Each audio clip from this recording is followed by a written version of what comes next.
So figures released recently show how much money the government and its subsidiaries are spending on cable television, up to and including the Flash, as they're saying, the Flash sports channels. But taxpayers have shelled out $56,000 so MPs can watch Sky TV, and over $600,000 on various Sky subscriptions to various institutions that they fund, including things like Kiwi Rail, Parliamentary Services, Lincoln University, DIA, NZTA, lots of other places as well. But at the top of the list, after central government, is Otago University. Well, I never. Wow. Bryce Edwards. Otago University, this says here, the government has paid $60,545 for decoders at Sky University.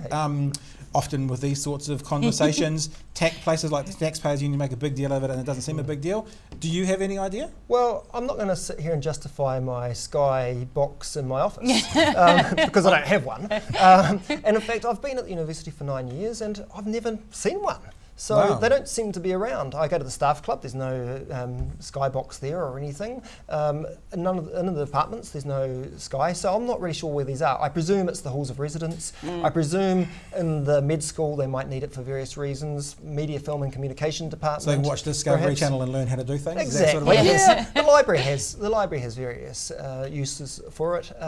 It's a lot though. I mean, if you think an advanced Sky subscription, a big one, costs around about $100 a month. To get to 60,000, so $1,200 a year, so 60,000 is what, 50 of them? 50 decoders. That's a lot. So there's There's probably not that many halls of residence, though. No. Where Yes, are but the rest of they them? possibly need them for more than one floor. If you've got a hall of residence that's got 8 floors, you're going to need 8 of them for each. I don't know, but I would say that the Taxpayers Union would have pointed the finger at the University of Otago had there been something wrong. Whereas they haven't targeted them; they've targeted the politicians and some government departments. Yeah, that certainly is true. Let's have a look. Jordan Williams, who is the boss at the Taxpayers Union, said this. The numbers we've uncovered show that bureaucrats, so that's what you're saying, pointing at the MPs, bureaucrats either don't have enough work to do or are wasting money on Sky TV for luxurious staff rooms. Either way, this represents a significant waste of taxpayers' money.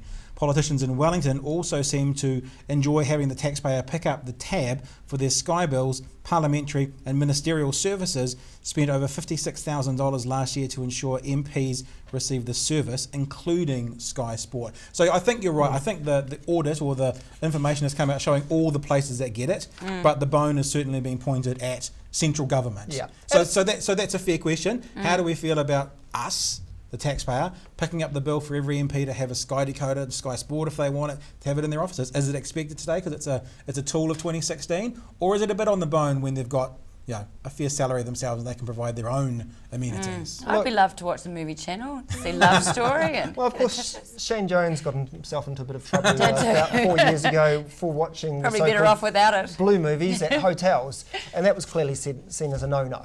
So maybe you could put it into that same category. But I think it's good that our MPs are, up on some of the other TV channels. I hope they're watching things like ODT TV. I hope they're watching.